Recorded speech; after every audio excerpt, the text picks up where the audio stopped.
All right, today I'll be unpacking the AERO Social Studies framework standards for my 8th grade U.S. History Social Studies class.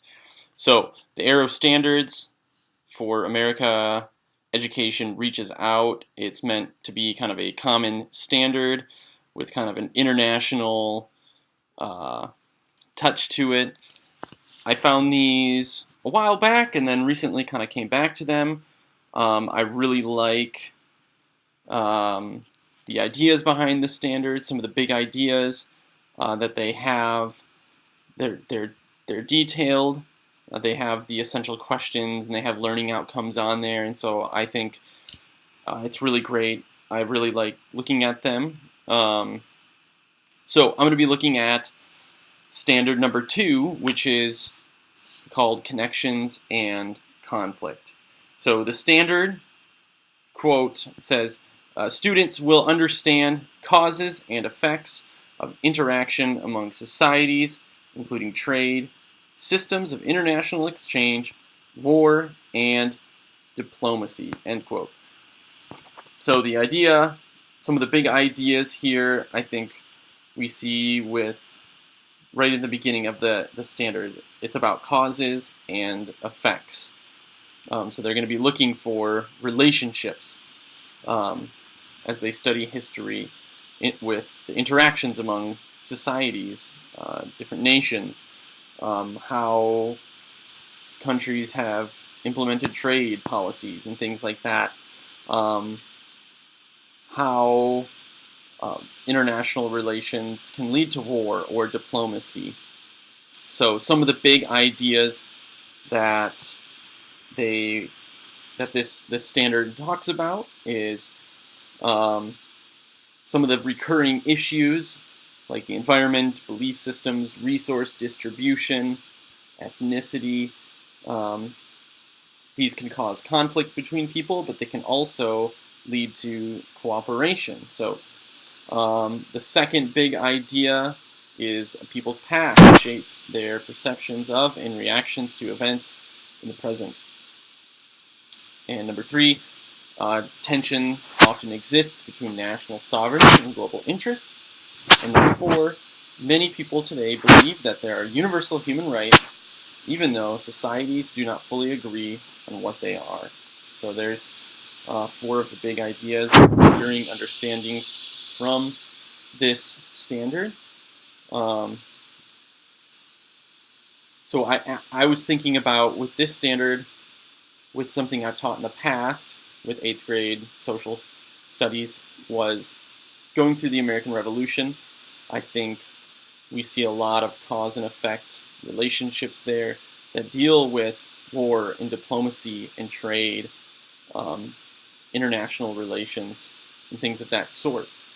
So I thought I would use that standard for that chapter in our curriculum. So a couple activities, kind of projects I thought would be really good for this standard. And one that I've done in the past was this kind of iceberg activity where students they're given an iceberg and they have to, I give them one part of it. So maybe the tip would be the effect. And so they need to go back through, and this could be through stations, or it could be in their book, or through something we've studied. They would need to go back and they need to find the causes, put them in order, and that's going to be sitting below the iceberg. So it's just a way to kind of show cause and effect relationships, how different things bring different outcomes. So that's one activity. I was also thinking about like a project where students, they need to map and show how trade, how a resource distribution works, and how that would lead to conflict. So specifically thinking about the American Revolution, but then also maybe utilizing some current events to show how something like that might be going on today. So kind of trying to draw connections, kind of make a bridge from what we're studying to now.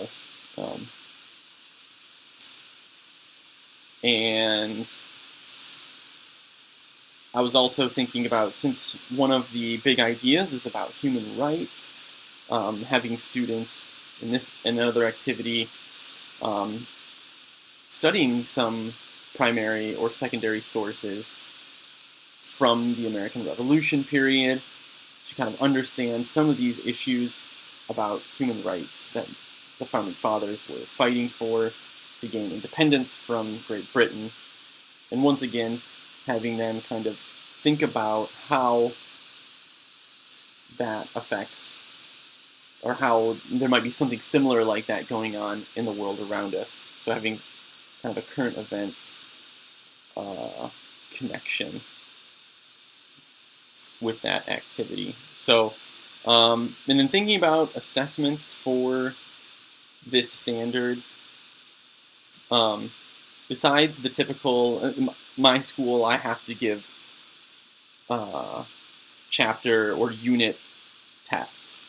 It's just part of their grade. It's part of how my school does its grading. So I would give summative assessment. That would be a test, and I could try to put different questions on that test or something like that if I didn't want it to just be multiple choice or short answer. Could try to mix it up. But also I was thinking as an alternative way of showing mastery for this standard. I think a project would be really great. Maybe creating a poster or a pamphlet, or even having like a video kind of PSA, using a lot of the research they've done on the revolution and seeing cause and effect relationships and how that led to conflict and ultimately independence in the United States, and maybe having them, create a poster or some kind of creative activity that they'd be able to identify issues going on today in the world,